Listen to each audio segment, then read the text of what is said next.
si vous en êtes informé. Elle a tort ou raison, ce député-là?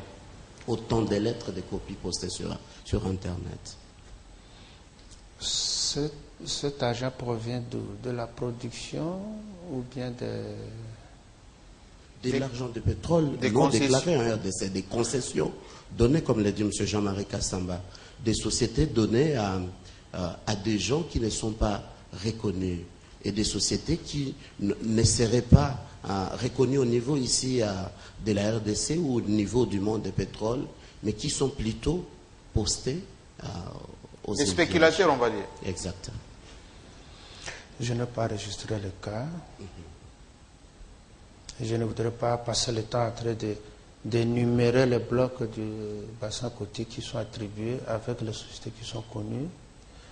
Il n'y a que Pereco qui produisent et les relevés statistiques me sont mensuellement adressés au ministère des hydrocarbures, au ministère des Finances, à la Banque centrale. Est-ce qu'ils déclarent tout, Perenco et les autres? Parce que semble-t-il, ils produisent 25 000 officiellement, mais c'est 40 ou 50 000 officieusement. C'est le climat de suspicion qui a toujours prévalu. Et tout est question de voir techniquement comment cela se fait. La production onshore, c'est-à-dire sur la terre ferme, offshore dans l'océan, tout converge à un même endroit où l'exportation s'est faite. C'est à ce niveau-là qu'il faut faire le contrôle. Et est-ce que vous avez vos hommes là-bas pour regarder qui sont réellement de ces tuyaux de Perenco? Non. Tout simplement parce que je suis légaliste. Nous supposons que là, c'est un poste frontalier. Le ministère des Hydrocarbures n'est pas cité parmi les 4 services attitrés à opérer à la frontière.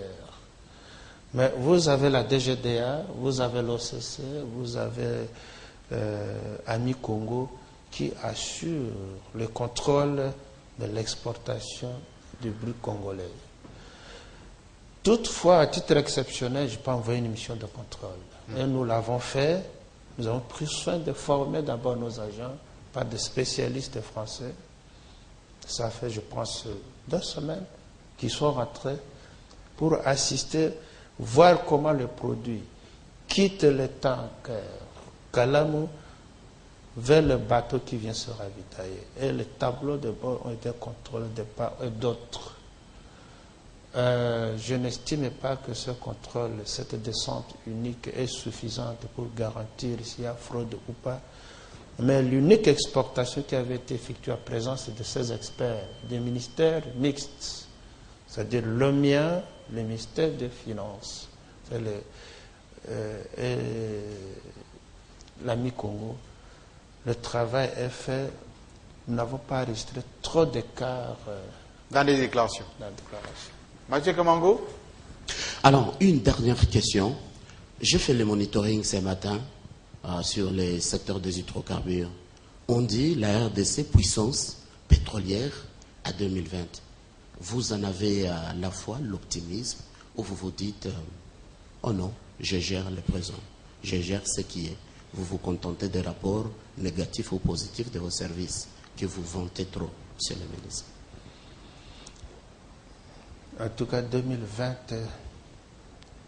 c'est un timing qui nous permettra de parier si Dieu nous donne vie jusqu'à ce que nous soyons avec vous. Vous voulez qu'on égale les Angolais ou les Congolais? La production de la RDC sera supérieure à ce que vous croyez.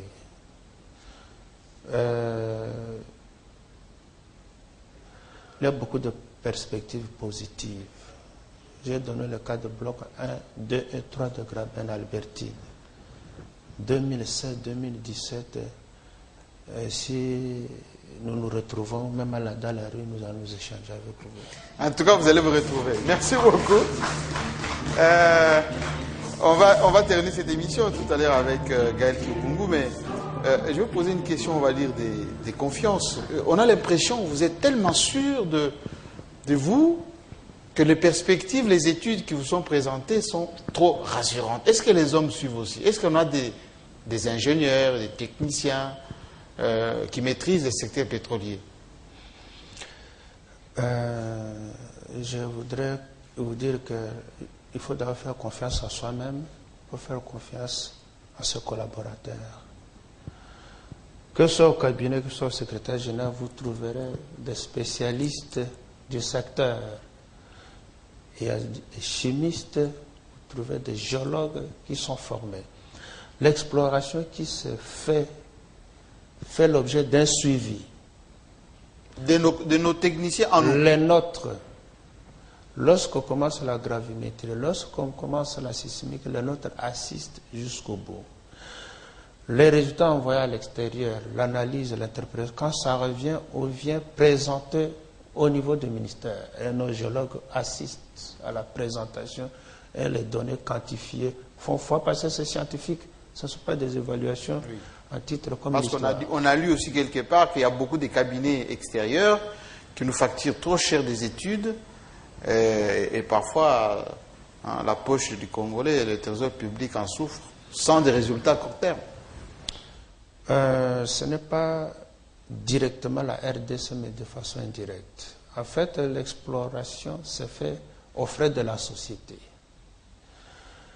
qui est obligé de faire sur l'appel d'offres pour choisir une société performante, mais qui présente des avantages pour elle-même.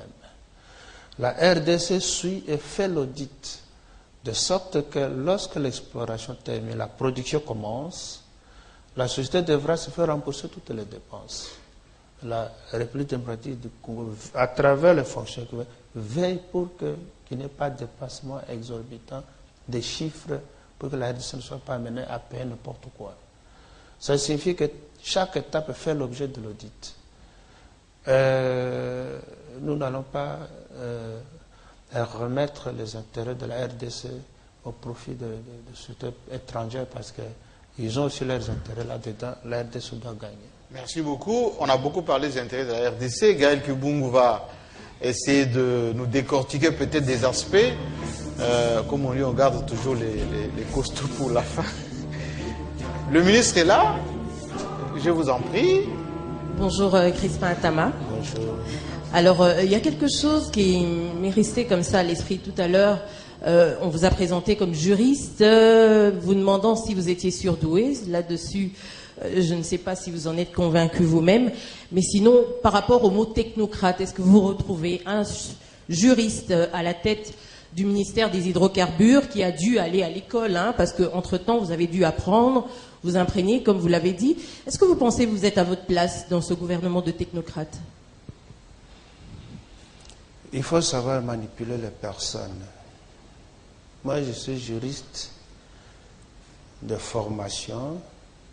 En principe, je devais m'épanouir mieux dans le secteur de droit. Êtes-vous technocrate ou pas? Moi, je le suis parce que je n'aime pas tellement m'engager sur le terrain politique, déclaration, de manifestations comme ça. Moi, je fais exactement ce qu'il me demande de faire dans le cadre de mon ministère. Et je me fais entourer de techniciens, de technocrates, et je me limite, j'évite la politisation. Vous comptez donc un peu plus sur ceux qui vous entourent. Est-ce que vous maîtrisez vraiment le contour? Combien de temps ça vous a pris, notamment, pour vraiment vous imprégner de la question des hydrocarbures? C'est un terrain complexe. Maîtriser, c'est difficile. Il faut seulement savoir gérer les personnes, avec le principe que les compétences sont d'attribution. Lorsque les géologues effectuent leur recherche, leur travail, il ne faut pas que moi je prétende pouvoir comprendre qu'est-ce que c'est la sismique. J'attends le résultat. Quand ce sont les économistes qui doivent avoir des éléments à échanger avec le ministère des Finances et de l'Économie, ils ont leurs particularités. Si ce sont les juristes... Vous vous fiez donc à tous les rapports qui vous sont faits. Donc vous faites un travail de synthèse. Tout converge vers moi, c'est moi qui décide. On peut avancer. Oui, voilà. Alors, vous n'aimez pas beaucoup les chiffres, vous l'avez dit tout à l'heure, mais je pense qu'en matière de transparence, ce qui est quand même un impératif dans ce secteur, il est quand même essentiel d'en parler. On a évoqué ici la production de Perenco, notamment. J'aimerais bien avoir un chiffre sur la production globale du pétrole en République démocratique du Congo à ce jour. Depuis quelle année? Nous vous donnons la production annuelle. Oui, depuis que vous êtes là, la production, ça fait plus d'une année que vous êtes à la tête de ce ministère. Les chiffres de Perenco. C'est-à-dire que la production cumulée, la terre ferme onshore, les chiffres c'est 8 333 à peu près 482 000 barils. Exporter la valeur, c'est plus ou moins 361 millions de dollars. Il y a des chiffres après. Qu'est-ce que ça pourrait donner dans 3 ans si on estime que ça serait peut-être la fin d'un mandat? Qu'est-ce que ça pourrait donner en termes de chiffres? Je dis la progression dépend de découvertes parce que Perenco fait l'exploration, les forages continuellement. Et il y a des endroits où il faut renforcer l'exploration. On peut avoir la chance de trouver des puits qui peuvent faire augmenter cette production qui semble stable. En 3 ans, nous avons d'autres sociétés qui sont là. Je vais citer le cas de Soko, bien sûr, a fait plusieurs forages, mais ne se décourage pas dans le bloc Nganzi. Sur Estrémé, qui a 3 blocs, Yema, Matangamakanzi et Ndunda, nous sommes en train de négocier comment renouveler le permis. Je pense qu'une fois terminé les formalités administratives, l'exploration va reprendre avec force, avec l'entrée d'autres sociétés.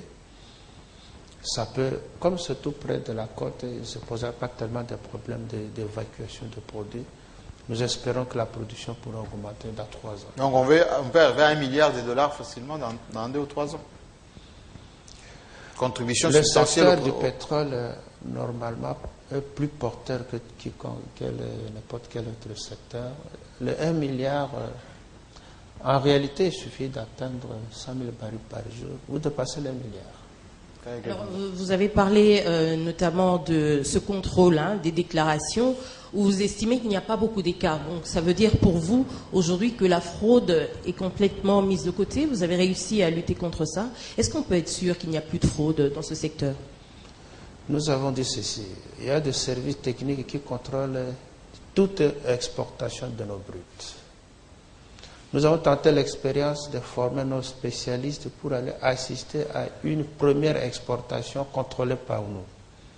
Nous avons constaté que l'écart est presque minime. Pour vous, il y a encore de la fraude ou il n'y en a plus du tout? C'est la fraude. Oui. En tout cas, à partir du premier résultat, il n'y a pas fraude. Donc aujourd'hui, on peut être tranquille. Contrairement même à de grands intellectuels qui disent qu'il y a des pipelines qui partent vers l'Amérique. C'est inimaginable ça. C'est vrai ou pas? Parce qu'on nous a dit que l'étendue de la fraude, le pétrole congolais qui part sans être facturé, le manque à gagner pour les trésors est tellement immense qu'on ne voit que du feu. À cela d'apporter les preuves. Le tanker Kalamu, c'est le site d'exportation. Il faut qu'ils aient des données scientifiques pour contredire les données là. Qu'est-ce que vous répondez donc, puisque là vous dites non à la fraude? Pour moi, jusque-là, il n'y a pas de preuve de fraude. Je n'avais pas fini ma question. Oui. Qu'est-ce que vous répondez à ceux qui accusent les ministres, je parle d'une manière générale, mais là je vais m'adresser particulièrement à vous, des ministres qui parrainent, enfin qui font un peu la courbette à toutes ces entreprises sous tutelle, du secteur public ou pas, comme là je vais prendre l'exemple de Perenco qui nourrit un peu le secteur des hydrocarbures. Aujourd'hui vous êtes prêts à leur donner tout ce qu'ils demandent. Est-ce que ce n'est pas le cas de Crispin Atama? Nous sommes liés par un contrat. Nous ne faisons jamais de courbette devant Perenco ni qui que ce soit. Perenco nourrit bien l'homme que vous êtes. En mission, je vais aux frais du gouvernement. Et je prends soin. Il n'y a pas des enveloppes qui passent sous la table? Je prends soin de dire au DG, je viens avec mon équipe à mes frais. Ensuite, nous exécutons nos contrats. La société prend en charge, par exemple, la formation de cadres du ministère. Dans le contrat, c'est stipulé comme ça. Et annuellement contribue. Et elle se limite à cela. Si la société doit prendre en charge certains travaux à caractère social pour le communauté riveraine, ça reste